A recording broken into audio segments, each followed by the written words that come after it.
الحمد لله وكفى وسلام على عباده الذين اصطفى أما بعد فأعوذ بالله من الشيطان الرجيم بسم الله الرحمن الرحيم وقلنا يا آدم اسكن أنت وزوجك الجنة وكلا منها رغدا حيث شئتما ولا تقربا هذه الشجرة فتكونا من الظالمين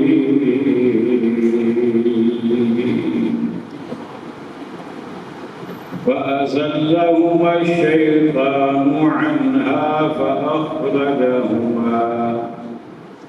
فأخرجهما مما كانا فيه وقلنا اهبطوا بعضكم لبعض عدو ولكم في الأرض مستقر ومتاع إلى حين فتلقى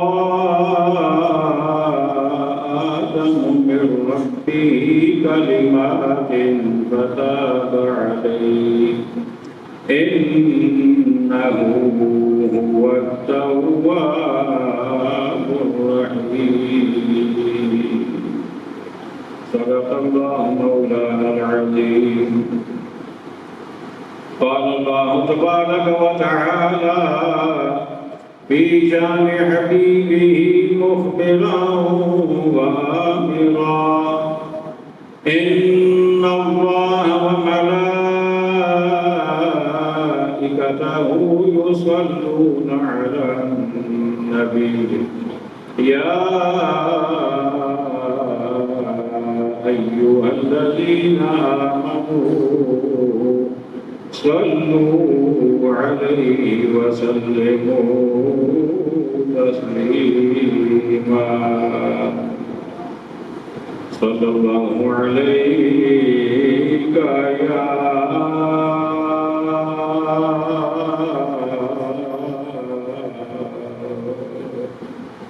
رسول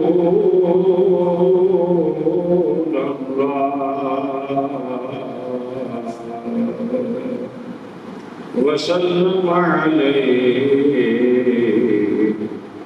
يا حبيب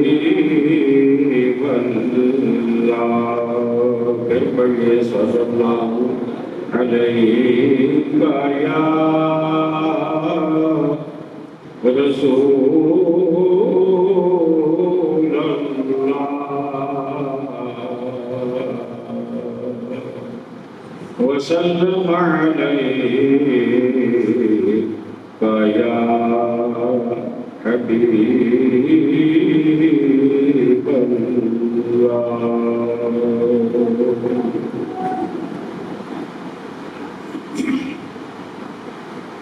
واجب صدر عظیم سامعین ذی وقار حاضرین محفل عشاقان مصطفیٰ کریم علیہ السلام جان نثاران صحابہ کرام محبان اہل بیت الرضوان اور عقیدت مندان اولیاء رضوان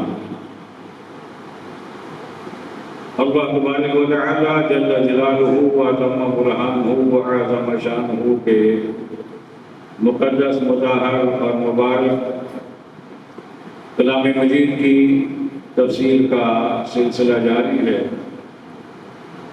آج ہم سورۃ البقرہ آیت نمبر 35 سے ابتدا کر رہے ہیں۔ سیدنا حضرت آدم علیہ نبینا و علیہ السلام کا ذکر جمیل جاری و ساری ہے۔ آپ کو اسماء تعلیم دیے گئے اور پھر فرشتوں سے وہ اسماء وہ نام پوچھے گئے، ان کے اظہار عجز پر آدم علیہ السلام کو حکم ہوا کہ آپ نام بتاؤ۔ آپ نے نام بتائے، پھر سجدہ تعظیمی کا فرشتوں کو حکم ہوا، سوائے ابلیس کے باقی سب نے سجدہ ادا کیا۔ یہاں تک ہم پہنچے تھے۔ اب اس سے آگے ارشاد خداوندی ہے، وَقُلْنَا، اور ہم نے کہا، یا آدم، اے آدم، اسکن انت وزوجک الجنہ، فرمایا کہ ہم نے کہا اے آدم خود بھی جنت میں رہو اور اپنی بیوی کو بھی جنت میں رکھو، یا یوں کہہ لیجیے کہ خود بھی اور آپ کی زوجہ بھی جنت میں رہو۔ وَكُلَا مِنْهَا، اور کھاؤ یہاں، رَغَدًا، جو چاہو، حَيْثَ شِئْتُمَا، جہاں سے چاہو، وَلَا تَقْرَبَا هَٰذِهِ الشَّجَرَةَ، اور تم دونوں اس درخت کے قریب نہ جانا۔ پوری جنت میں سے جو چاہو، جہاں سے چاہو، جب چاہو، جتنا چاہو کھا سکتے ہو، لیکن ایک درخت کی جانب اشارہ کر کے ادھر متوجہ کر کے فرمایا کہ وَلَا تَقْرَبَا، اور تم دونوں قریب نہ جانا، هَٰذِهِ الشَّجَرَةَ، اس درخت کے، فَتَكُونَا مِنَ الظَّالِمِينَ، اگر آپ اس درخت کے قریب چلے گئے، آپ کی زوجہ چلی گئی، دونوں چلے گئے، فَتَكُونَا مِنَ الظَّالِمِينَ، تو تم حد سے بڑھنے والوں میں سے ہو جاؤ گے۔ فَأَزَلَّهُمَا الشَّيْطَانُ، شیطان نے ان دونوں کو ہلا دیا، ورگلا دیا، عنہا، اس بات کے بارے میں، فَأَخْرَجَهُمَا مِمَّا كَانَا فِيهِ، اور انہیں اس جگہ سے خارج کروا دیا جہاں وہ تھے۔ وَقُلْنَا، اور ہم نے کہا، اِهْبِطُوا، اتر جاؤ، مطلب یہ کہ جنت چھوڑ کر زمین پہ چلے جاؤ۔ بَعْضُكُمْ لِبَعْضٍ عَدُوٌّ، تم ایک دوسرے کے دشمن رہو گے۔ وَلَكُمْ فِي الْأَرْضِ مُسْتَقَرٌّ، اور اب زمین تمہارا ٹھکانہ ہوگا، بسیرا ہوگا۔ وَمَتَاعٌ إِلَىٰ حِينٍ، اور ایک مدت تک تمہیں یہیں سے فائدہ اٹھانا ہے۔ حضرات گرامی، ترجمہ میں نے پیش کر دیا کچھ آیات کا، اگر وقت ہوا تو آگے بھی چلیں گے۔ اب واپس آپ کی توجہ دلانا چاہتا ہوں، آپ بڑی محبت سے، بڑی توجہ سے سن رہے ہیں، اب اس محبت اور توجہ میں تھوڑا سا سبحان اللہ کو بھی شامل کر لیجئے۔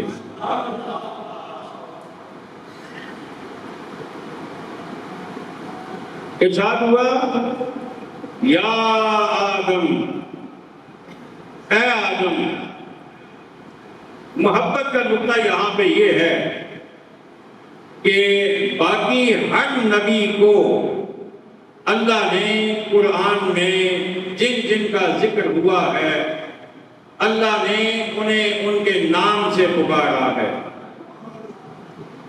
یا آدم اسکن انت وزوجک الجنہ، آدم علیہ السلام کو یا آدم کہہ کے پکارا۔ وما تلک بیمینک یا موسیٰ، اے موسیٰ تیرے دائیں ہاتھ میں کیا ہے؟ یا عیسیٰ انی متوفیک ورافعک، اے عیسیٰ میں تمہیں وفات بھی دوں گا اور بلند بھی کروں گا۔ یا یحییٰ خذ الکتاب بقوہ،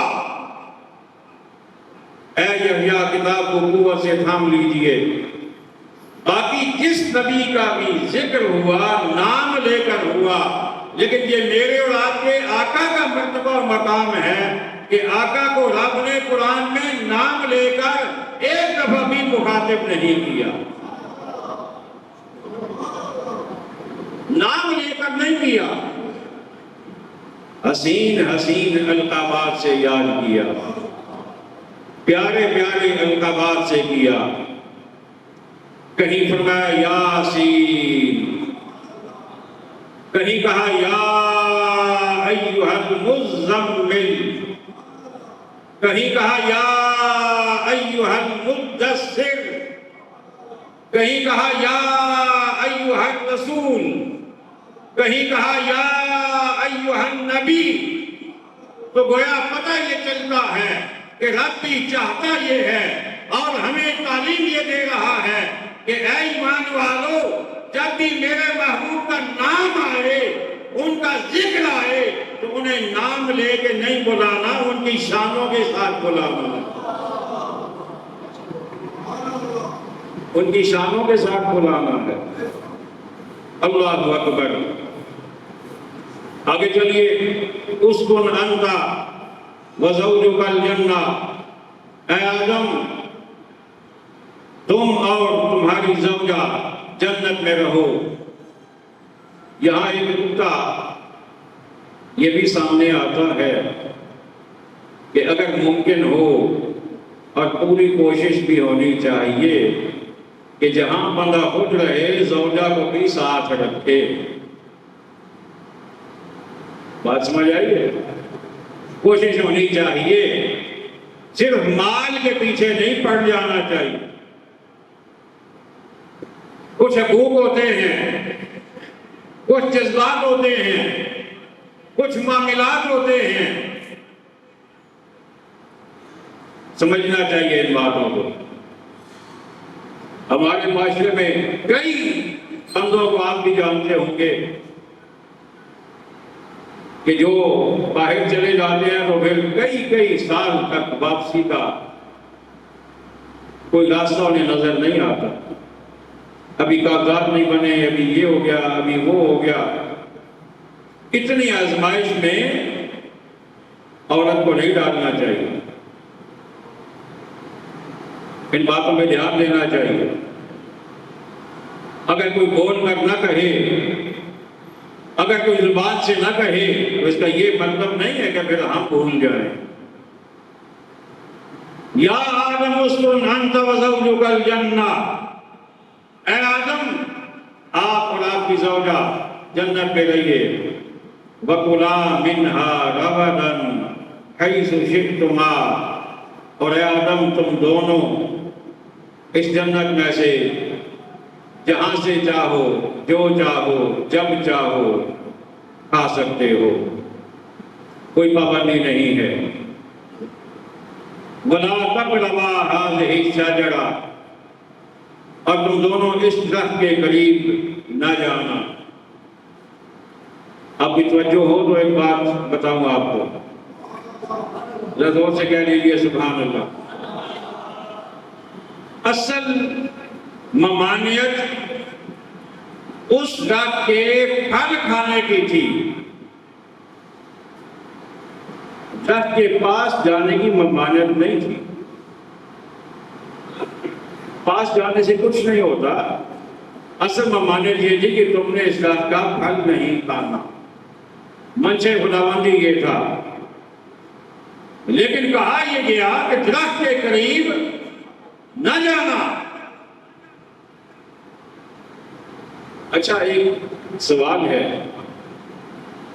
سوال یہ ہے کہ درخت ہے کہاں پہ؟ جنت میں، اور ہے بھی پھل والا۔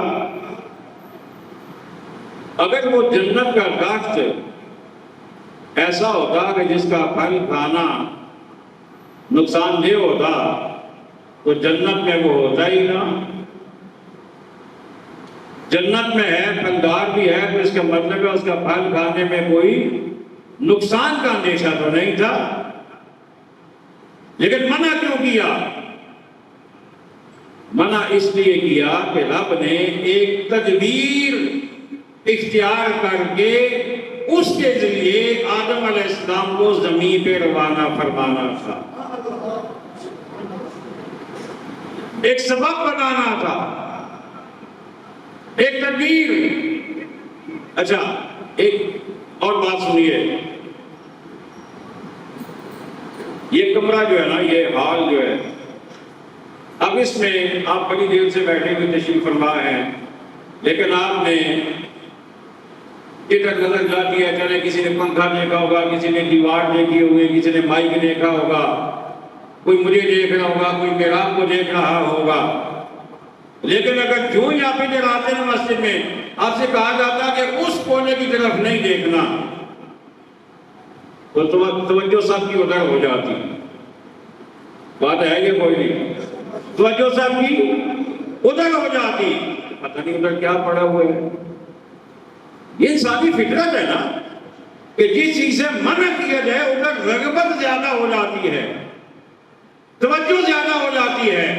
اگر آدم علیہ السلام کو یہ بھی نہ کہا جاتا کہ اس پھل کو نہیں کھانا، ممکن ہے وہ نہ کھاتے، ادھر توجہ ہی نہ جاتی، لیکن یہ کہہ کر کہ نہ کھانا توجہ دلائی گئی۔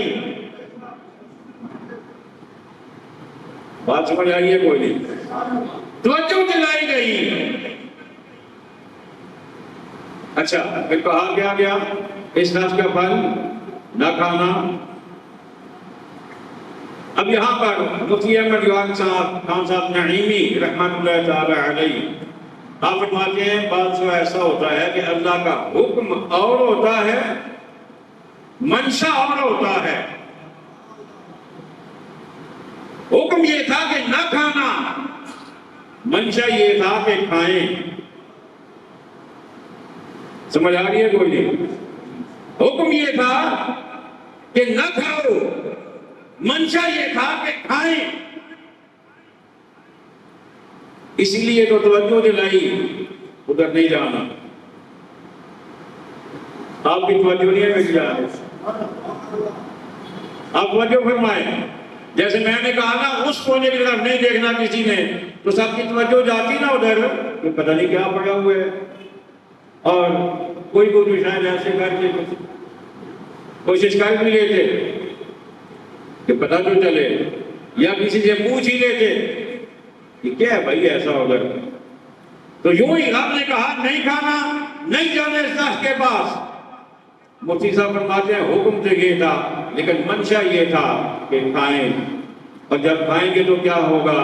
پھر جب بھی یعنی کھایا جائے گا تو اس کے بعد کیونکہ بظاہر جو حکم تھا اس کے خلاف ہوگا، پھر اس تدبیر کے ساتھ انہیں زمین پہ بھیجا جائے گا۔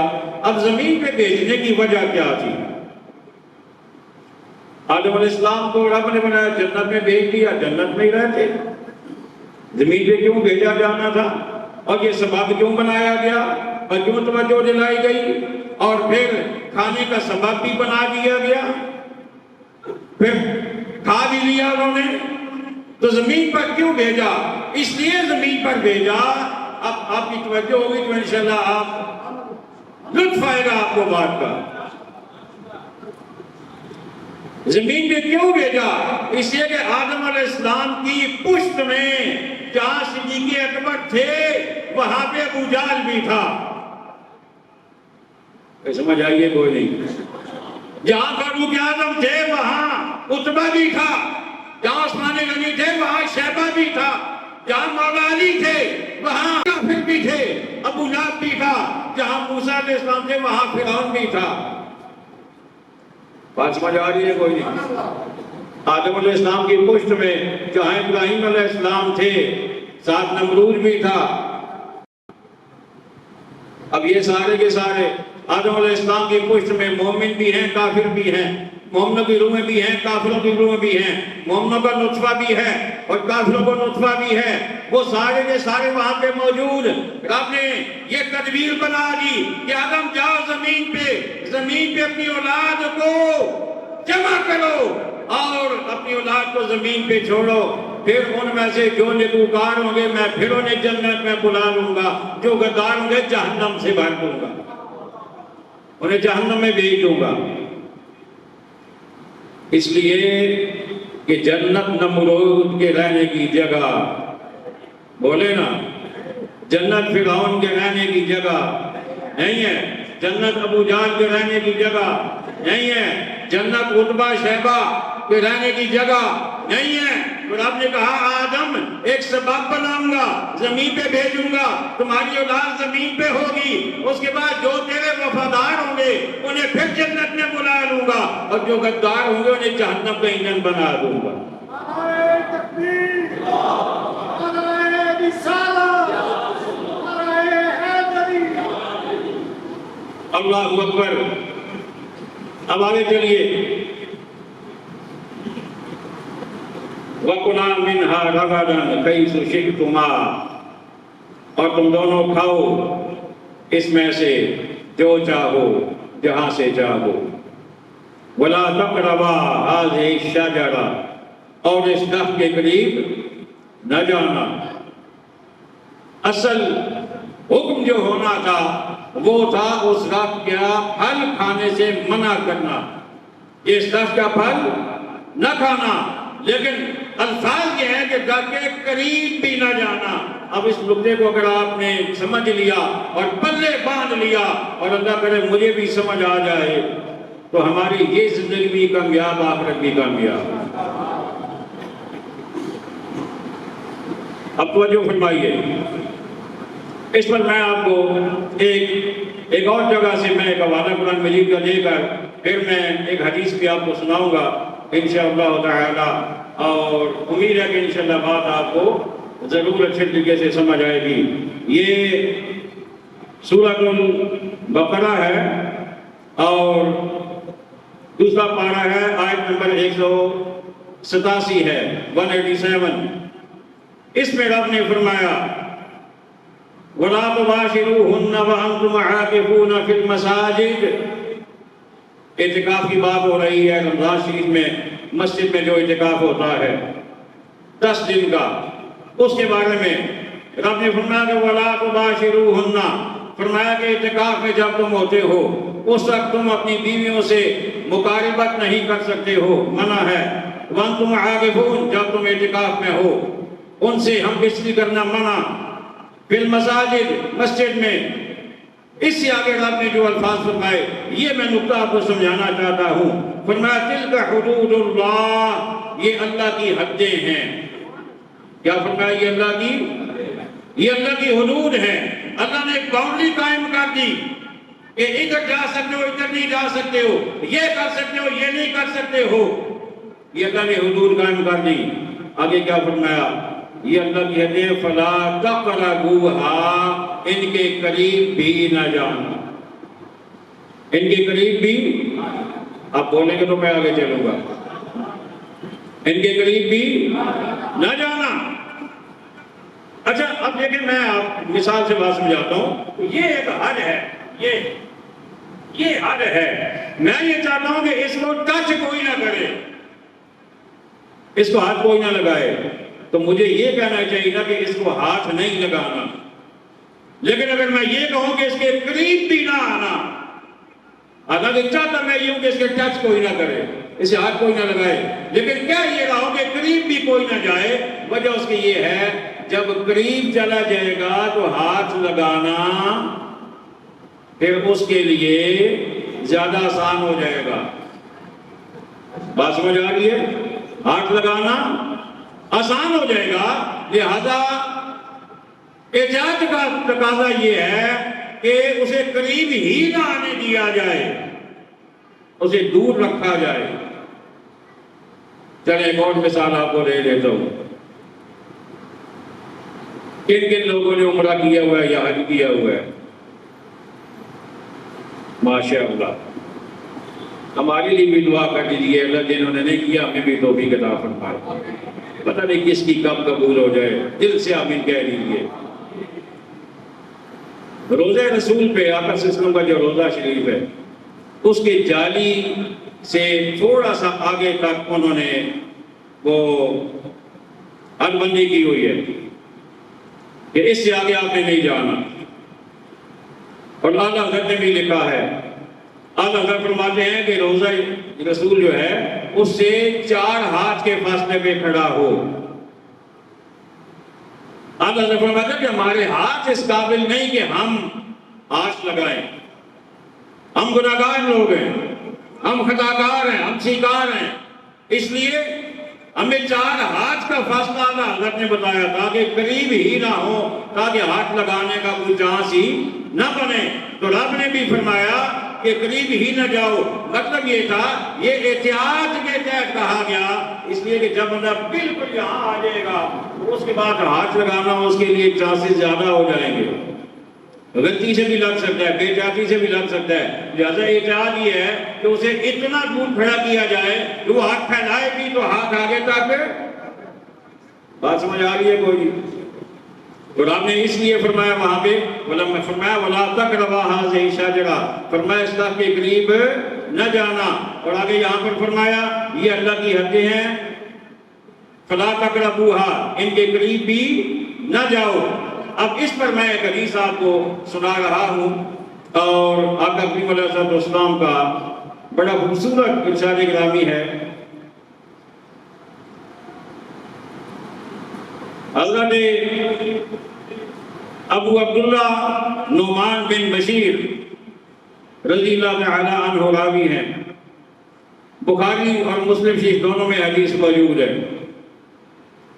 آقا علیہ السلام نے فرمایا ان الحلال بین، فرمایا حلال بالکل واضح ہے، حلال بالکل واضح ہے، یعنی رب نے بتا دیا یہ حلال یہ حلال یہ حلال یہ حلال بتا دیا۔